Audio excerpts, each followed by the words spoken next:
You guys ready? 3, 2, green light.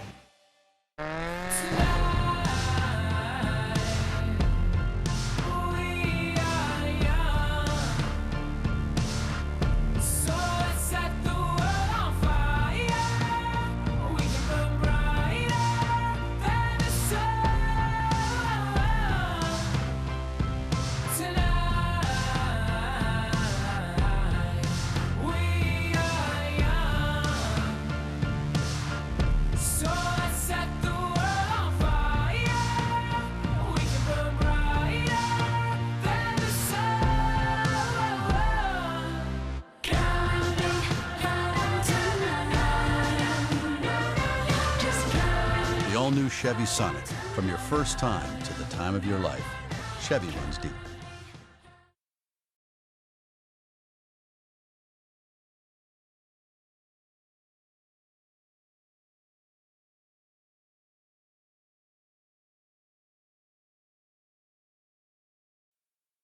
The best risk management function that functions best is one that you never hear about publicly, that you've avoided that iceberg, that you made a course correction not 500 yards out from the iceberg as the Titanic tried to do, but rather 5 miles back. So you make course corrections of 1 and 2 degrees 5 miles before you enter a danger zone.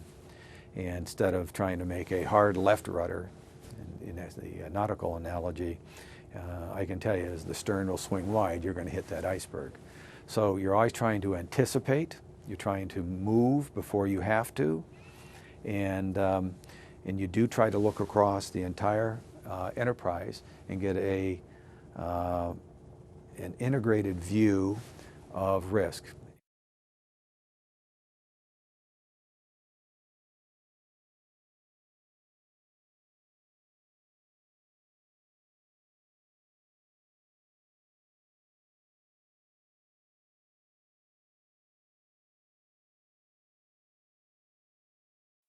My role as a risk officer is to look across the product development enterprise, identify risks that are systemic that we may be already addressing, but I'm taking a look to ensure that it is sufficiently addressed, or in the case of where it's a new technology or a new risk, working with the owner to take a look from a strategic perspective. What can they do more? What can they do better in terms of addressing the risk? Are they engaging all the cross-functional groups? Do they really understand the societal impacts of the technology that they're putting in place?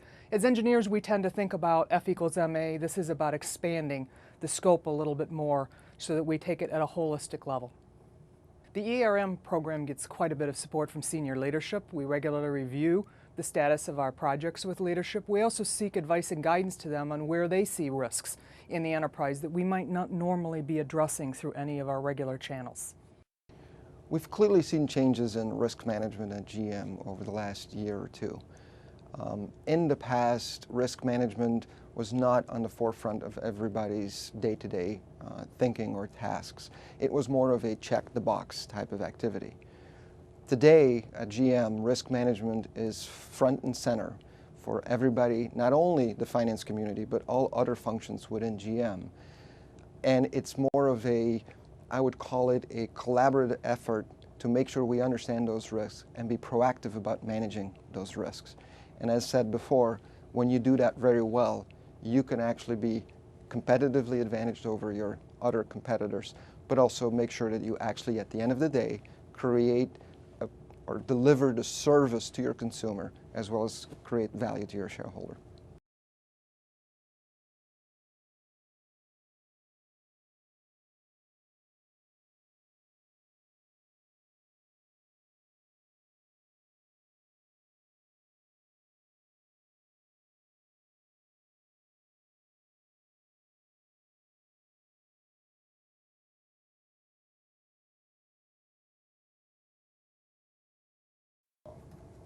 Well, enterprise risk management, if done properly, looks at a cross-functional view. That means you have your finance people, your engineer, manufacturing, HR, all of the functional areas, regional areas weighing in on what's happening. So you'll have various subject matter experts, and they're carrying around that information that they need to understand about the company, and then they're sharing it. in a forum where somebody else might say, you know, okay, that matters. I'm hearing something in finance that might impact HR. I'm hearing something in HR that might impact manufacturing or labor. And it's a forum that allows everybody to talk about some of the critical risks of the company.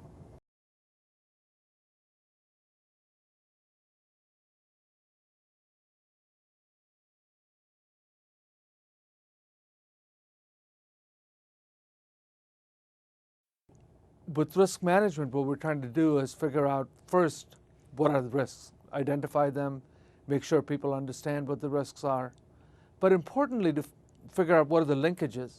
You know, can we treat something as a standalone risk, or in economic jargon, will it have contagion effects around the world? So, you know, the US is the world's biggest economy. If something bad happens here, it gets transmitted to the rest of the world. Conversely, if something good happens here, which we think probably is likely next year, that will help pull the world out, or at least reduce some of the stress. So with risk management, it's really the challenge is to identify the risks, make sure people understand what the risks are. You know, there's a tendency to underestimate the risk.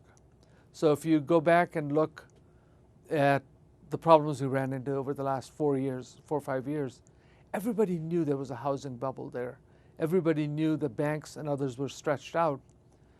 But rather than face up to the fact that you had this huge risk and understand what the consequences of that risk materializing, it was relatively easy to say, well, it's a low probability risk, let's go on, you know, things look good. You know, maybe a very low probability event, but you know, those low probability events have a way of materializing, and therefore we better understand what happens if we do it.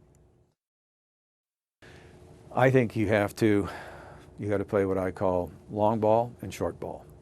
You got to worry about this quarter, this year, but ultimately the company will be successful only if it's here 25 and 50 years from now. And in order to ensure that the company will be there, you have to understand that decisions you make today will ultimately have an impact on you many years out. Large, complex global organizations like General Motors or an IBM or General Electric, they don't fail with one dumb decision. There have to be many cascading decisions that will accumulate to erode your competitive position. I think risk management is an element of all good executive management teams and boards, and it will ensure the viability in downturns and high risk periods such that we have the support. I think if that's done not only within the automotive industry, but on a global, or specifically on a national scale, your economies will be in better shape, because it's somewhat cumulative, it's additive, and if everybody's doing their job and assessing and understanding risk, the ultimate outcome will be much more positive for a national economy, a society, and it's incumbent that corporate leadership understands that responsibility.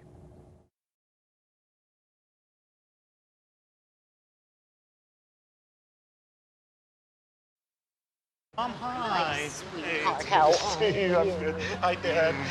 Pilot was no good. I'm sorry. Can I help you with the luggage? No. Okay, we're this way. It's very chilly. Mom, it's 73 degrees. Been here 2 minutes and he's already on the phone. I'm actually starting the car, getting it warmed up. Let him call who he wants. It's this one. He left his car running. Left his car running at the airport. Lucky someone didn't steal it. I'm worried about him. Thanks for picking us up, sweetie. I'll give you money for gas. It's not necessary. Take the money. I'm not taking your money. Besides, I get great gas mileage. What's that? E-Assist. Yeah, it helps the engine run really efficiently. It captures energy that assists the engine, so I'm never guzzling gas. Ooh, that's hippie talk. It's called technology, Dad. Take $2. Take the money. The all-new 37 mpg highway Chevy Malibu Eco. From conserving fuel to the technology that makes it happen, Chevy runs deep. Why do I like this new Buick Verano? It lets me audible. OnStar, how can I help you? Orange Barrel, reroute. Sending new route now. My friend. Call Papa Bear. Hut hut. Hey, Peyton, just fired up the grill. Tune XM60 Outlaw. If you don't know the innovative new Verano, then you don't know Buick. Now get 2 years of premium services for around $199 per month on this innovative new Buick Verano. Consider it a new lease on luxury.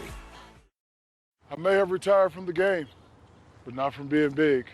Good thing one car gives me full-size luxury and 36 miles per gallon, which is nice because I've got shoes that are bigger than most hybrids. And more stylish, too. If you don't know the luxurious yet fuel-efficient